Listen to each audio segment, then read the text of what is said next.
Hello நண்பர்களே, எனது channel story with பூஜாக்கு உங்களை வரவேற்கிறேன். நண்பர்களே, இன்றைய இந்த கதை எனக்கும் என் ஜிஜாவுக்கும் மைத்துனருக்கும் இடையிலானது. உங்களுக்கு பிடிக்கும் என்று நம்புகிறேன். நான் 2ஆம் ஆண்டு தேர்வை முடித்துவிட்டேன். தேர்வுக்கு பிறகு நான் வீட்டிலேயே இருந்தேன்.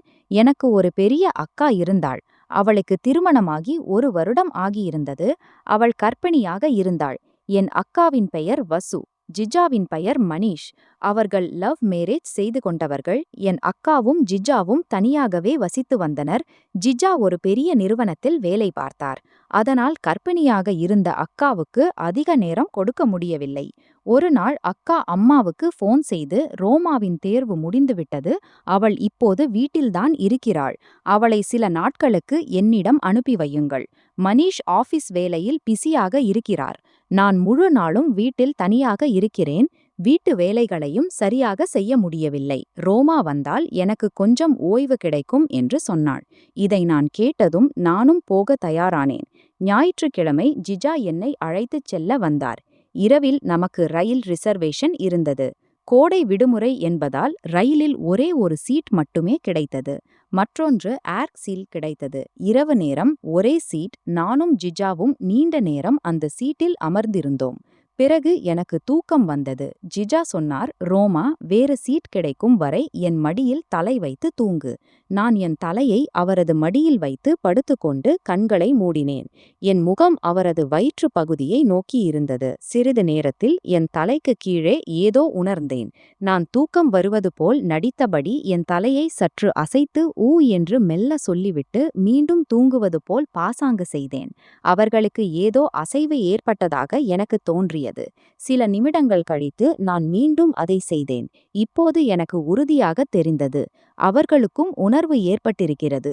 அவர்கள் பையில் இருந்து ஒரு துணியை எடுத்து என் மீது போர்த்தினார்கள். என் தலையையும் மூடினார்கள். பிறகு தங்கள் கையை என் இடுப்பில் வைத்தார்கள்.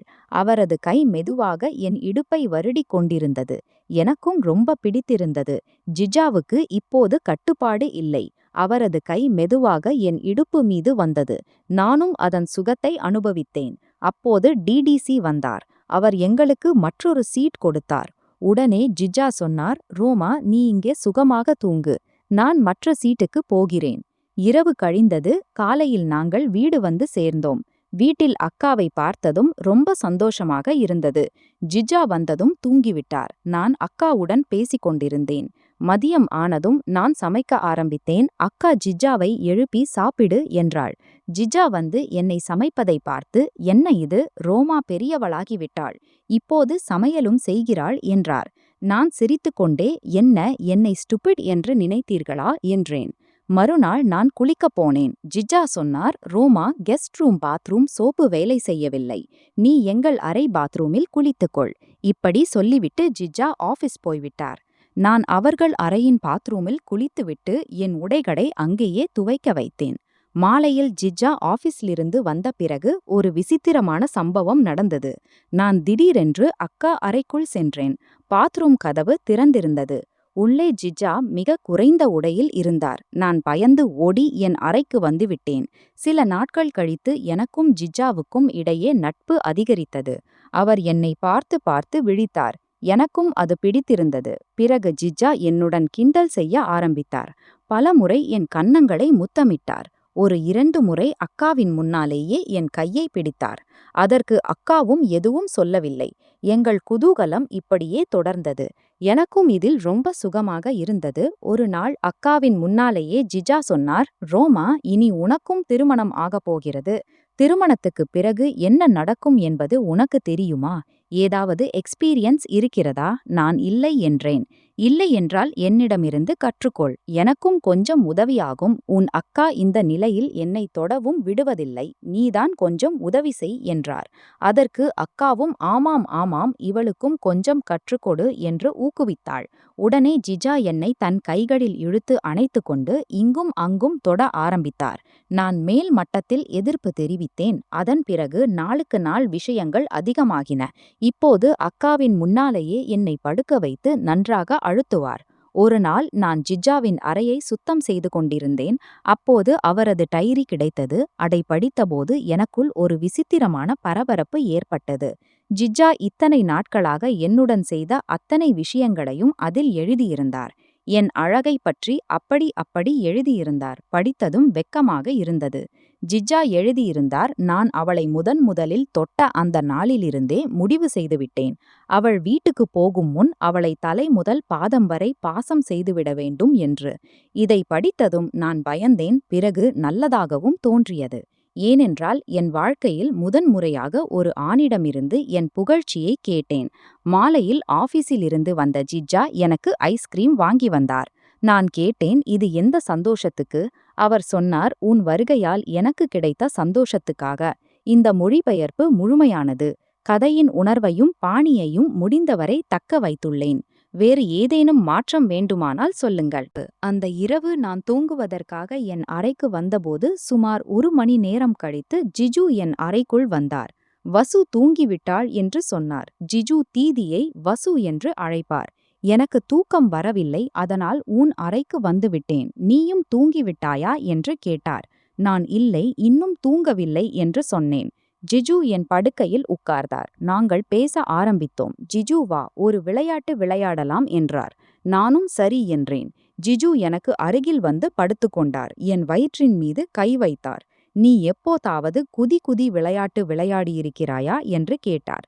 நான் இல்லை என்றேன். அந்த நேரத்தில் ஜிஜு ஒரு பனியன் மற்றும் நிக்கர் அணிந்திருந்தார். நான் நைட்டி அணிந்திருந்தேன். ஜிஜு, நான் உனக்கு குதி செய்கிறேன். நீ அதை தாங்கிக் கொண்டு சிரிக்கவில்லை என்றால் உனக்கு பரிசு தருகிறேன் என்றார். நான் சரி என்றேன். ஜிஜு என் கைகளை தலையின் மேல் கொண்டு போய் வைத்தார்.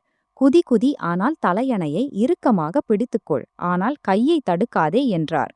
அப்படி சொல்லிவிட்டு ஜிஜு மெதுவாக என் கன்னங்களில் கை தடவினார். நீ ரொம்ப அழகாக இருக்கிறாய் உமா, ஒரே அடியாக வெள்ளையாகவும் மென்மையாகவும் இருக்கிறாய் என்றார்.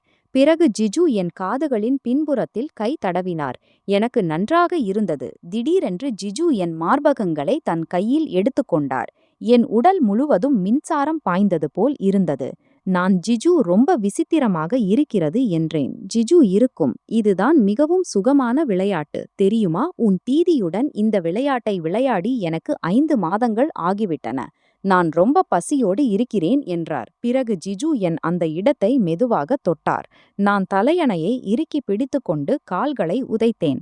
பிறகு அவர் என் வயிற்றின் நாபியில் குதி செய்தார். எனக்கு ரொம்ப மகிழ்ச்சியாக இருந்தது. பிறகு ஜிஜு என் கால்களுக்கு அருகில் வந்து படுத்துக்கொண்டு என் கால்களில் குதி செய்ய ஆரம்பித்தார். அப்போது என் கீழ்ப்பகுதியில் இருந்து ஏதோ வெளியேறுவதை உணர்ந்தேன். அதை ஜிஜுவிடம் சொன்னேன். அவர், இது நார்மல் தான், இதன் அர்த்தம் நீ தயாராகிக் கொண்டிருக்கிறாய் என்றார். ஜிஜுவின் வாயிலிருந்து அந்த வார்த்தையை கேட்டதும் நான் இன்னும் அதிகமாக மயங்கி போனேன். ஜிஜு என்னை காதலித்தார். அவர் என் கால்களின் பக்கத்தில் படுத்துக்கொண்டார். என் கால்களில் குதி செய்தார். நானும் என் கையை நீட்டி என் கால்களை அவரது இடுப்பில் சுற்றி கொண்டேன். ஜிஜு, ப்ளீஸ் மெதுவாக செய்யுங்கள், ரொம்ப நன்றாக இருக்கிறது என்று உரக்க கத்தினேன். நான் என் எல்லாவற்றையும் ஜிஜுவுக்கு கொடுத்து கொண்டிருந்தேன். அவரை எல்லா விதத்திலும் மகிழ்ச்சிப்படுத்த விரும்பினேன். ஜிஜுவும் என்னை முழுமையாக மகிழ்ச்சிப்படுத்தினார். நான் கண்களை மூடிக்கொண்டு சுகம் அனுபவித்தேன். நாங்கள் இருவரும் முழு இரவும் ஒருவருக்கொருவர் தூங்கவிடவில்லை. முழு இரவும் சுகம் அனுபவித்தோம். நண்பர்களே, என் கதை மற்றும் என் குரல் உங்களுக்கு எப்படி இருந்தது? என் கதை உங்களுக்கு பிடித்திருந்தால் ப்ளீஸ் சேனலை லைக், ஷேர் மற்றும் சப்ஸ்கிரைப் செய்யுங்கள். வாட்ச் செய்ததற்கு நன்றி. அடுத்த வீடியோவில் சந்திப்போம். அதுவரை சேனலை சப்ஸ்கிரைப் செய்யுங்கள்.